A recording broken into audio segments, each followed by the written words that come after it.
प्यारे विद्यार्थियों, मैं Umesh Verma, Sita group of education.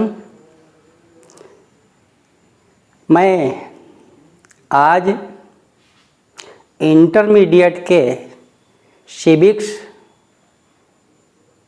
विषय के विद्यार्थियों के लिए जो सेकंड यूनिट है उसका पहला चैप्टर राष्ट्र निर्माण की चुनौतियाँ, इसे लेकर के प्रस्तुत हूँ।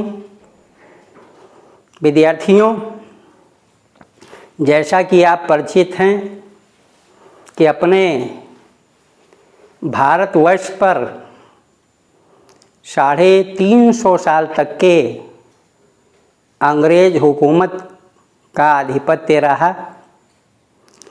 इनकी शासन नीतियों से हमारे अंदर अकुलाहट उत्पन्न हुई, चूँकि हर तरीके से इस शासन ने हमें प्रताड़ित करने का प्रयास किया।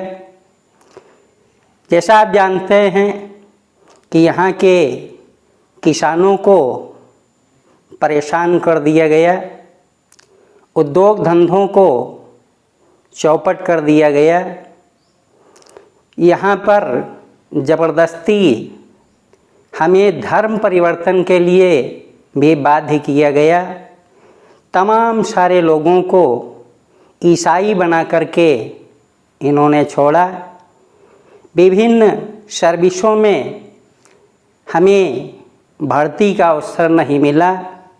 ऐसे अनेकानेक तमाम सारी समस्याओं से हम इस तरीके से पीड़ित हुए कि हमारे मन में इस अंग्रेजी शासन व्यवस्था को उखाड़ फेंकने के लिए एक सोच बनी। इस स्वतंत्रता प्राप्ति के लिए तमाम सारा संघर्ष हुआ। तमाम सारे राजनेताओं की प्रेरणा से अनेकों आंदोलन यहाँ पर चलाए गए। तमाम रक्तपात होने के बाद 14 और 15 अगस्त 1947 की अर्धरात्रि को इस अंग्रेजी शासन से हमें मुक्त होने का अवसर प्राप्त होता है। इस बात की जहाँ एक तरफ खुशी होती है कि हम 350 साल की गुलामी से आज़ाद हुए, वहीं दुर्भाग्यवश ऐसा भी एक हमको खेद भी महसूस करना पड़ा, कष्ट उठाना पड़ा कि उसी रात्रि को ही यह भारत और पाकिस्तान इस दो स्वतंत्र राष्ट्रों के रूप में विभक्त हो जाता है। विद्यार्थियों,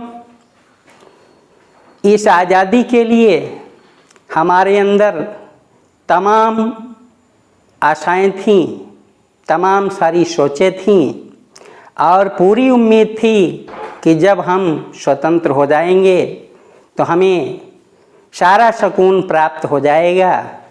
लेकिन मुस्लिम लीग की हठधर्मिता के कारण या ब्रिटिश शासकों की नीतियों के कारण आज़ादी तो हमको प्राप्त हुई, लेकिन जो सुख की हम आशा बांधे बैठे थे वो सुख हमें प्राप्त नहीं हो पाया। इस स्वतंत्रता के साथ ही देश में तमाम सारे सांप्रदायिक झगड़े उत्पन्न हुए, जिसमें लाखों लोग मौत के गाल में समा गए।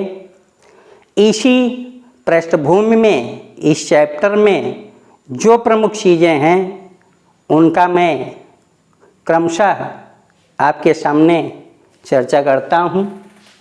विद्यार्थियों, 14-15 अगस्त 1947 की रात्रि में ही पंडित जवाहरलाल नेहरू के द्वारा संविधान सभा में एक सत्रीय भाषण दिया गया और उस सत्रीय भाषण का नाम था भाग्यवधू।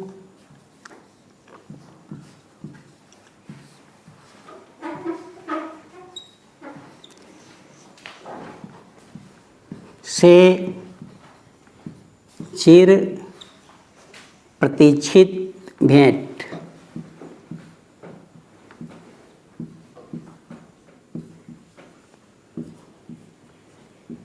या इंग्लिश में ट्रिस्ट विद डेस्टिनी।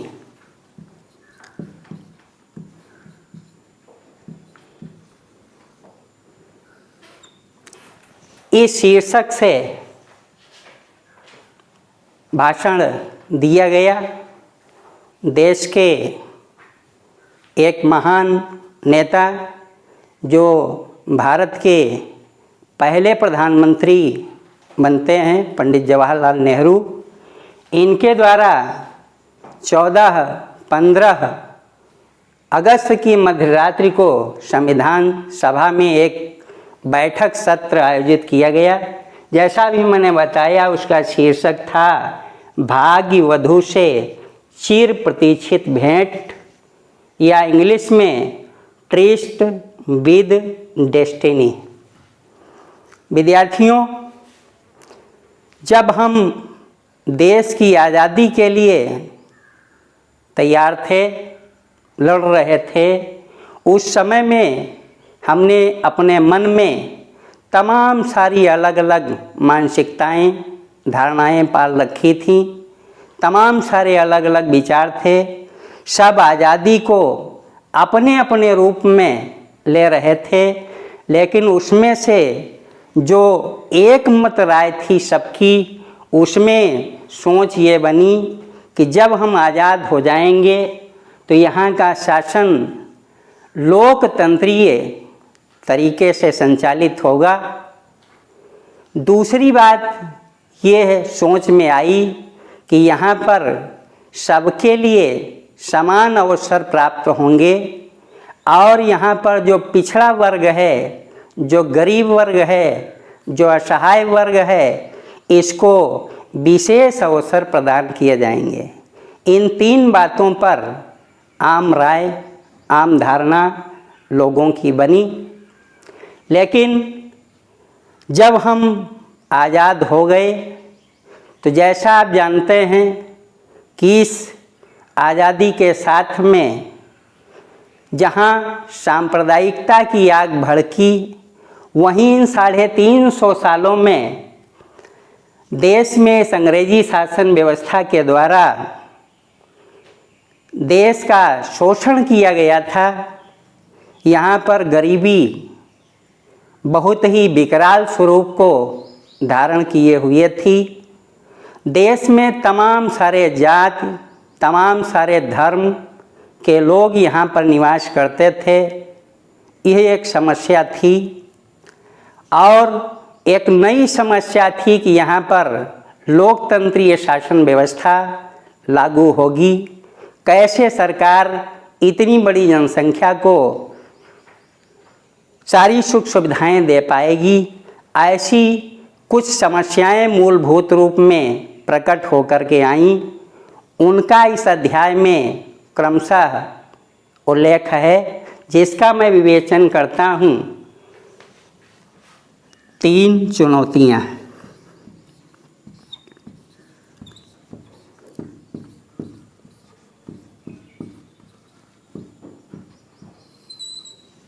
बच्चों, वैसे तो स्वतंत्रता के बाद तमाम सारी सरकार के सामने चुनौतियां थीं, जिनको सरकार ने या सरकार के प्रमुख नेताओं के द्वारा अपनी बुद्धिमत्ता का प्रयोग करते हुए, अपनी जागरूकता को दिखाते हुए, अपनी कुशलता के आधार पर और भारतीयों के सहयोग के माध्यम से इन चुनौतियों से निपटने का प्रयास किया जाता है।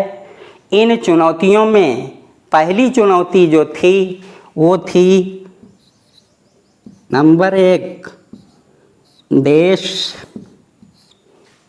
में राष्ट्रीय एकता का निर्माण।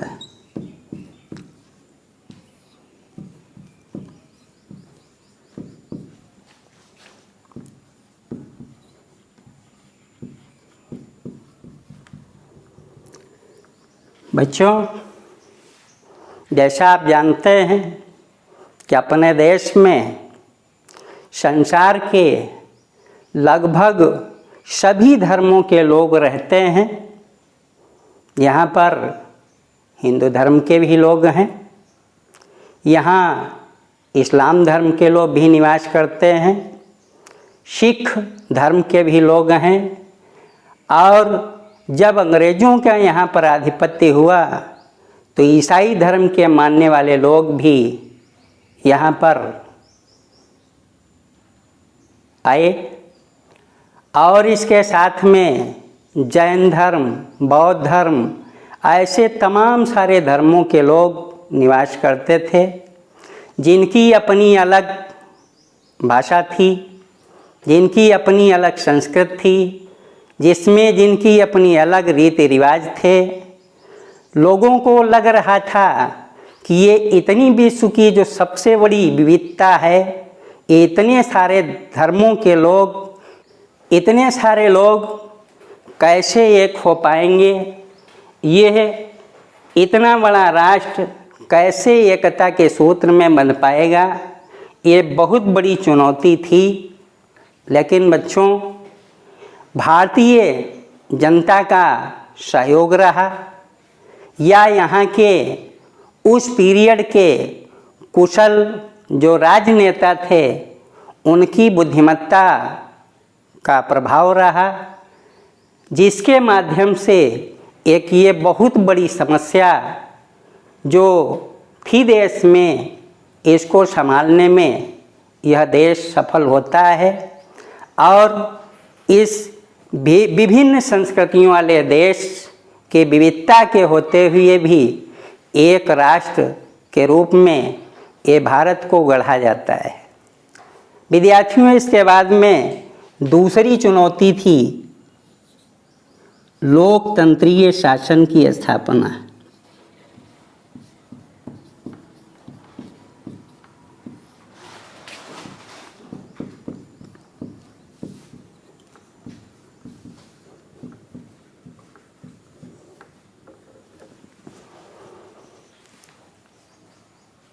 देश की जनता और देश के राजनेताओं की सोच थी कि अपने देश में आज़ादी के बाद में यहाँ की शासन व्यवस्था लोकतंत्रीय तरीके से संचालित होगी।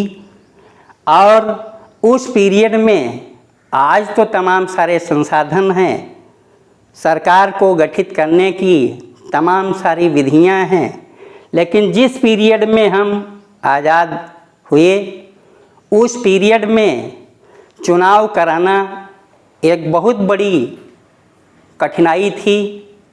1950 में मुख्य चुनाव आयुक्त की नियुक्ति की जाती है। सुकुमार सेन देश के पहले मुख्य निर्वाचन आयुक्त बनाए जाते हैं।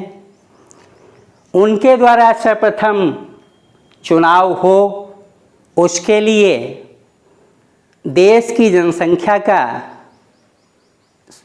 एक सूची तैयार की जाती है, जिसमें सभी ऐसे भारतीय जो वयस्क थे उनको उस निर्वाचन सूची में शामिल किया जाता है। यह काम कोई आसान काम नहीं था। जिस समय देश आज़ाद हुआ था 1950 के आसपास में, देश में 17 करोड़ मतदाता था। चुनाव कराने के लिए आज तो तमाम संसाधन हैं, उस समय में चुनाव कराना कोई खेल नहीं था। मतपेटियों की व्यवस्था कराई गई। आज तो हम शिक्षित हैं, जागरूक हैं। उस समय में देश की बहुत बड़ी आबादी अशिक्षित थी, जो किसी नाम को देख करके पहचान नहीं सकती थी। ऐसी तमाम सारी समस्याओं से देश को जूझना पड़ता है।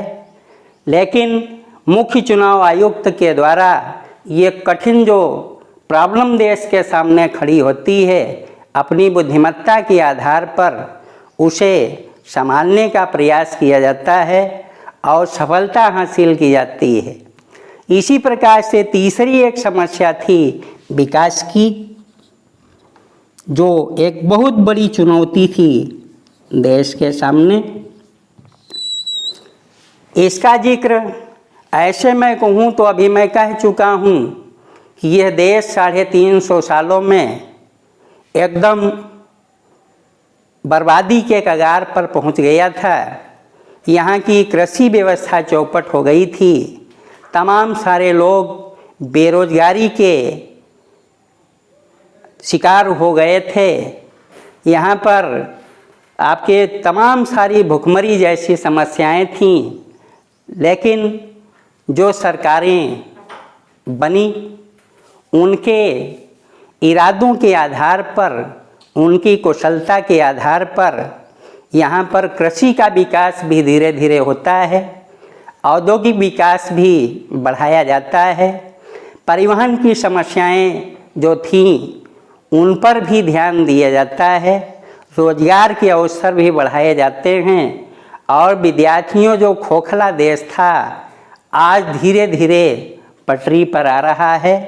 ये भी समस्या सॉल्व करी जाती है, इस चुनौती को स्वीकार किया जाता है। इसके बाद में मैं आगे चर्चा करता हूँ कि देश जब विभाजन हुआ तो उस विभाजन से कौन कौन सी समस्याएं उत्पन्न हुई, वो आपके पाठ्यक्रम में है।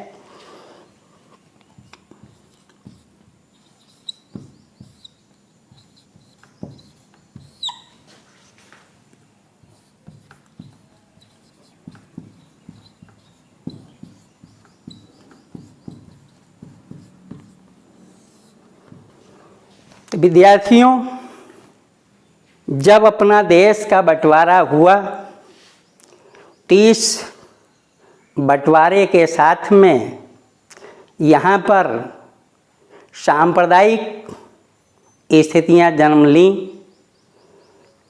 यहाँ पर तमाम सारे ऐसे क्षेत्र जहाँ पर बहुसंख्यक मुस्लिम लोग थे, जहाँ पर अन्य धर्मों के लोग अल्पसंख्या में थे, उनके बीच में सामुदायिक झगड़ा उत्पन्न हुआ, मारकाट हुई। और इसी प्रकार से जहाँ पर हिंदू बहुल्य क्षेत्र था, मुस्लिम कम संख्या में थे, तो वहाँ पर भी ऐसी ही नौबतें आईं। और जिसके परिणाम स्वरूप इस विभाजन के समय में आंकड़े जैसे पुस्तक में उल्लिखित हैं, करीब 5 से 10 लाख लोग मौत के घाट उतार दिए गए। उस समय में जो अमृतसर था वो हिंसा का गढ़ बना। नौवाखाली जो आज बांग्लादेश में है, यह मारकाट का केंद्र बना। कलकत्ता में भीषण हिंसा हुई। ऐसे देश के अनेकानेक भागों में हम इस सांप्रदायिक ज्वाला में एक दूसरे के इस तरीके से विरोधी बने कि एक दूसरे के खून के प्यासे बने। अमानुषिक नरसंहार हुआ और देश की वो जनसंख्या जो पहले एक साथ भाईचारे के भावना के आधार पर जीती थी, वो इस देश विभाजन के साथ ऐसे कटुता के बीच उत्पन्न होते हैं कि मारकाट की नौबत आती है। यह दिन देखने को मिलते हैं भारतवर्ष को। इसी प्रकार से विद्यार्थियों, मुस्लिम लीग के द्वारा दो राष्ट्रीय नीति जो बनाई गई, इस नीति के तहत अपने देश का जो बहुसंख्यक मुस्लिम वर्ग वाला क्षेत्र था, एक क्षेत्र इधर पश्चिमोत्तर क्षेत्र में जो पंजाब था, जो सीमा प्रांत था, जो बलूचिस्तान था, इसे पश्चिमी पाकिस्तान का दर्जा दिया गया। और उधर पूर्वी बंगाल जो पूरब साइड में था, यहाँ का इस्लाम बहुल क्षेत्र पूर्वी पाकिस्तान के रूप में अस्तित्व में आता है। यानी एक ही देश के तीन टुकड़े हो जाते हैं, एक किनारा इधर पाकिस्तान का, एक किनारा उधर पाकिस्तान का, बीच में भारतवर्ष अस्तित्व में आता है।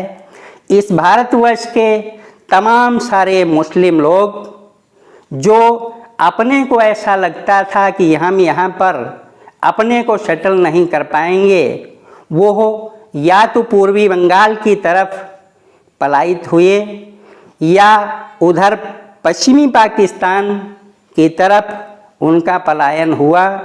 और उस पूर्वी बंगाल और पश्चिमी पाकिस्तान, यहाँ पर जो अल्पसंख्यक आबादी हिंदुओं की थी, वो भी इसी तरीके से देश के अंदर पलायन करने की स्थितियाँ उत्पन्न होती हैं। विद्यार्थियों, आंकड़े किताब के आधार पर ऐसा बताते हैं कि देश की 80 लाख आबादी ये स्थानांतरण करती है। आज तो आने जाने के तमाम साधन हैं, लेकिन उस समय में हालात ऐसे नहीं थे। ये इतनी बड़ी आबादी इस एक स्थान से दूसरे स्थान पर जो स्थानांतरित होती है, इसमें इन लोगों को पैदल ही अपना घर द्वार छोड़ करके जाना पड़ता है। और स्थितियाँ कुछ इस तरीके की बनती हैं कि जहाँ पर मुस्लिम आबादी अधिक थी, हिंदू अल्पसंख्यक थे, वहाँ की उस अल्पसंख्यक हिंदू आबादी को वहाँ के बहुसंख्यक मुस्लिम लोगों के द्वारा अगवा कर लिया गया। वहाँ की जो बहू बेटियाँ थीं, उनके साथ ज़बरदस्ती शादी की गई, उनका धर्म परिवर्तन किया गया। और इसी तरीके से तमाम ऐसी बेटियाँ थीं, बहुएँ थीं, जिनको साथ में लेकर के सुरक्षित स्थान जहाँ वो जाना चाहते थे, यदि ले जाना उनका मुश्किल था, तो ऐसी तमाम सारी बहु बेटियों की इज्जत की लाज को रखते हुए उस परिवार के लोगों के द्वारा ही मौत के घाट उतार दिया गया। तमाम सारे बच्चे अनाथ हो गए। इस प्रकार की दुख दर्द कहानी का स्वरूप इस विभाजन के द्वारा उत्पन्न किया जाता है। तो इस तरीके से विद्यार्थियों, ऐसी तमाम सारी समस्याएं हुई जिनको झेलना पड़ता है भारतवर्ष को। इसके पश्चात ये समस्याएं इतने से ही समाप्त नहीं होती हैं।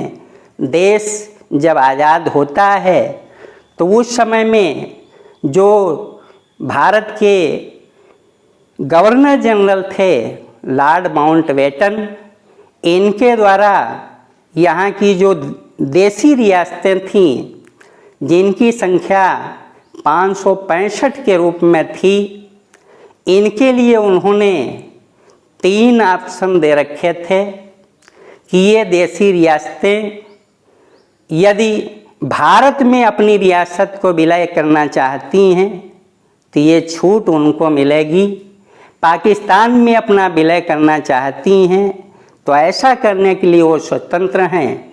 और तीसरा ऑप्शन यह दिया गया कि यदि वे अपनी रियासत को स्वतंत्र कायम रखना चाहती हैं तो यह भी उनको छूट मिलेगी। तो ये 3 तरीके की शर्तें इन देसी रियासतों के लिए माउंटबेटन योजना में तय की गई, जिसके परिणाम स्वरूप तमाम सारी रियासतों को तो सरदार वल्लभ भाई पटेल के कुशल नेतृत्व में भारत में विलय कराने में सफलता अर्जित की गई, लेकिन कुछ ऐसी रियासतें थीं जो स्वतंत्र रहने की इच्छा धारण करती थीं, उनके द्वारा बगावत के स्वर उत्पन्न किए जाते हैं। उनकी एक छोटी सी बात मैं रखता हूँ। तो ये जो ऑप्शन दिया गया माउंटबेटन योजना में, इस ऑप्शन को पा करके कि आप अपनी रियासत को स्वतंत्र बनाए रख सकते हैं, तो ऐसा सुन करके सबसे पहले त्रावणकोर एक पड़ता है केरल में।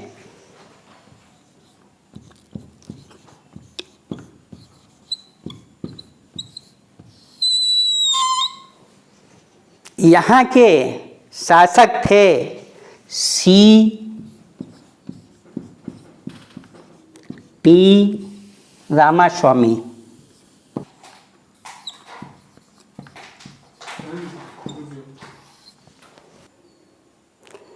तो C.P. रामास्वामी अय्यर के द्वारा सबसे पहले बगावत के स्वर बुलंद किए जाते हैं। इसके बाद अगले दिन और एक रियासत थी, हैदराबाद रियासत।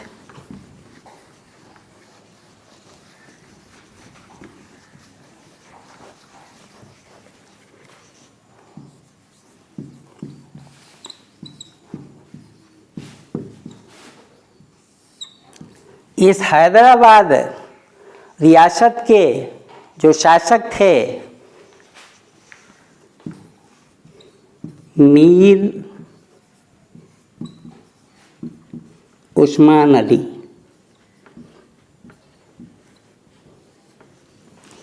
इनके द्वारा अपनी रियासत को स्वतंत्र अस्तित्व में लाने के लिए हठ किया जाता है। इसी तरीके से एक भोपाल रियासत थी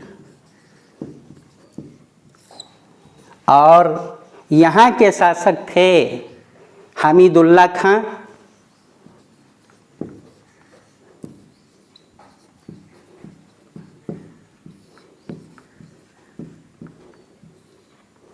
इनके द्वारा भी भारतीय साम्राज्य में विलय करने के लिए राजी नहीं भरी जाती। इसी तरीके से एक जूनागढ़ रियासत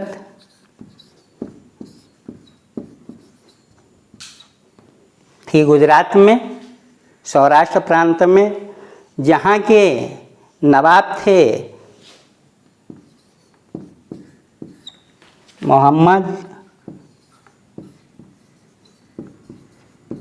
महाबत खां।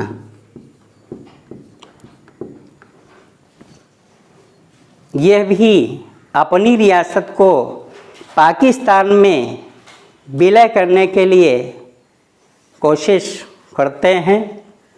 इसी तरीके से एक रियासत कश्मीर रियासत थी,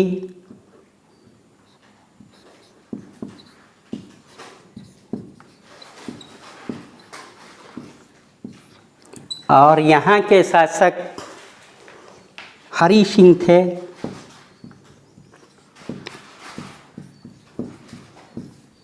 तो कुछ ऐसे शासक रहे देश में जिनके द्वारा दिक्कतें उत्पन्न की जाती हैं कि हम अपनी रियासत को स्वतंत्र अस्तित्व में बनाएंगे, या जैसे कि अभी बताया जूनागढ़ रियासत के महाबत खां जो थे, उनके द्वारा पाकिस्तान में विलय करने के लिए रणनीति बनाई जाती है।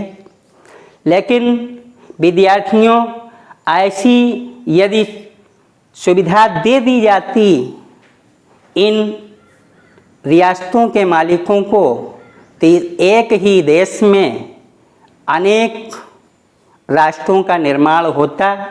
ये राष्ट्रीय एकता कभी भी बन नहीं पाती। इसलिए भारत सरकार के द्वारा कुछ ऐसे प्रयास किए गए जिसके आधार पर ज़बरदस्ती दिखाते हुए इन रियासतों को समय समय पर विलय करने का प्रयास किया गया और जो विलय करने का एग्रीमेंट पेपर जो है प्रस्ताव पत्र था, सहमति पत्र था, जिसे इंस्ट्रूमेंट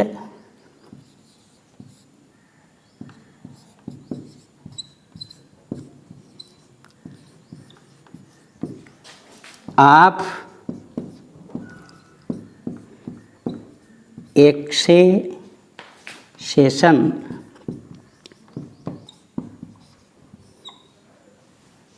इस पर सहमत किया गया इन रियासतों को विलय करने के लिए। आप जानते हैं विद्यार्थियों कि जो कश्मीर रियासत थी, इस पर कबायली आक्रमण जब हुए तो हरि सिंह को सुरक्षा की ज़रूरत हुई और सुरक्षा के बदले में इस रियासत को विलय किया गया। हैदराबाद जो रियासत थी, इस पर सैन्य प्रयोग करके ज़बरदस्ती दिखाते हुए यह रियासत आधिपत्य में लाई गई। इस तरीके से ये तमाम जो विरोधी गुट की ये रियासतें थीं, इनको विलय करने के लिए प्रयास किया जाता है। एक ऐसी ही एक और रियासत थी मणिपुर, और यहाँ के शासक थे बोधचंद्र सिंह। इनके द्वारा भी भारत सरकार से प्रस्ताव रखा जाता है कि हम अपनी रियासत को भारत में विलय तो करेंगे, लेकिन कई आंतरिक क्षेत्रों में हमको स्वायत्तता मिलनी चाहिए। तो उस समय में परिस्थितियां ऐसी थीं कि भारत सरकार के द्वारा उनके कहे गए वचनों को सम्मान देते हुए वो शर्त स्वीकार कर ली गई, लेकिन बाद में फिर बल प्रयोग करते हुए वहाँ की विधानसभा की अनदेखी करते हुए ज़बरदस्ती इस मणिपुर रियासत को विलय कर लिया गया। तो इस प्रकार से विद्यार्थियों, इस राष्ट्र के सामने तमाम सारी चुनौतियां थीं। इन रियासतों का विलय करना एक बहुत बड़ी चुनौती थी। ये कहिए कि पटेल जी की ऐसी बुद्धिमत्ता थी कि इन रियासतों को विलय करना संभव हुआ। इसी प्रकार से ये तमाम दूसरे देशों से जो विस्थापित लोग थे, ये शरणार्थी रूप में भारत में आए, जिनको बसाना एक बहुत बड़ी समस्या बनी। एक देश में ही विभिन्न धर्मों के जो लोग थे, विभिन्न संस्कृतियों के जो लोग थे, इनको एक करना भी बहुत बड़ी चुनौती थी। लेकिन जनता का सहयोग मानता हूँ या राजनेताओं की बुद्धिमत्ता समझता हूँ, इस आधार पर इन तमाम सारी चुनौतियों को समाधान करने में सफलता हासिल होती है। और आज ये देश इस लंबी कथा को आगे बढ़ाता हुआ अपने विकास के पथ पर अग्रसर हो रहा है। विद्यार्थियों, आज इतना ही। शेष लेकर के मैं अगले वीडियो में प्रस्तुत होऊंगा। तब तक के लिए धन्यवाद।